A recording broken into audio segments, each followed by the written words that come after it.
Hello and welcome to This Week in Review, a weekly segment designed to highlight a few important developments you may have missed this week, what they may mean for markets, and most importantly, the potential impact for investors.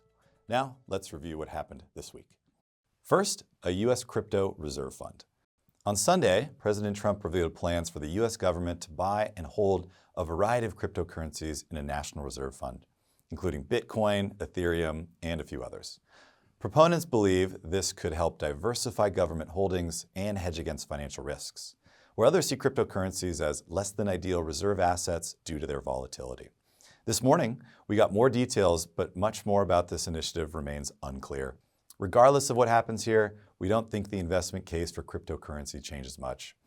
We're not inherently against cryptocurrencies, but they behave more like volatile commodities, but without any industrial use. When it comes to crypto, we'd encourage investors to take caution and avoid basing any long-term investment decisions on political promises. As we've seen this year, crypto prices can swing dramatically for any or no reason at all. And in our view, there are certainly less risky options for investors' hard-earned savings. Next, more tariff news. Following a month-long pause, President Donald Trump resumed plans early this week to place tariffs on goods from Canada and Mexico, while also raising tariffs on Chinese goods to 20%, doubling the previous rate. In response, Canada and China announced retaliatory tariffs, while Mexico signaled it would respond over the weekend.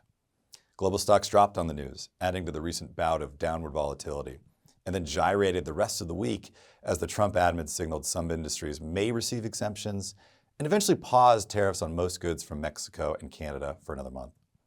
While more downside is possible, we think the biggest risk for investors is making any knee-jerk decisions amid fast-moving tariff news. Market volatility can feel unsettling.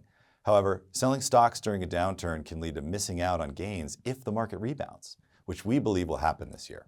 While so far, President Trump has proposed larger tariffs this year than in 2018 to 2019, they may not be fully implemented or remain in effect as long as expected. Even if they do, businesses are also highly adaptable and find ways to adjust to shifting economic policies, which can mitigate the longer-term damage some fear. All in all, we still see a strong case for global economic growth ahead, despite tariffs, which should continue to support this bull market. Finally, the Atlanta Fed's GDP forecast. Over the last week, a model used by the Federal Reserve Bank of Atlanta, called GDPNow, shifted its forecast for the first quarter of the year from one of economic growth to contraction. Unsurprisingly, this sparked fears about a potential recession and has fed into recent volatility. But here's what investors need to keep in mind. The Atlanta Fed's GDPNow model is not an official forecast of the Fed or the Atlanta Fed. It is a tool that analyzes current economic data and uses historical trends to estimate quarterly growth and continuously updates as new data becomes available, meaning its projections can fluctuate significantly throughout the quarter. With nearly a month left in the first quarter and much of February's data yet to be released, it's far too early to draw conclusions about where GDP will land for the quarter. Interestingly, other nowcast models from the New York and St. Louis Feds suggest Q1 GDP will grow, yet these have gotten far less attention. We don't put too much emphasis on any of these at this point. After all, there are still 2 months of data to come.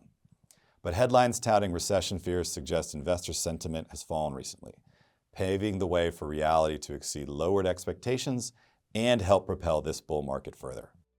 That's it for this week. Thanks for tuning in to This Week in Review. If you're looking for more insights, then don't miss our other series, 3 Things You Need to Know This Week, released every Monday. You can also visit FisherInvestments.com anytime for our latest thoughts on markets. Thanks again for joining us, and don't forget to hit like and subscribe.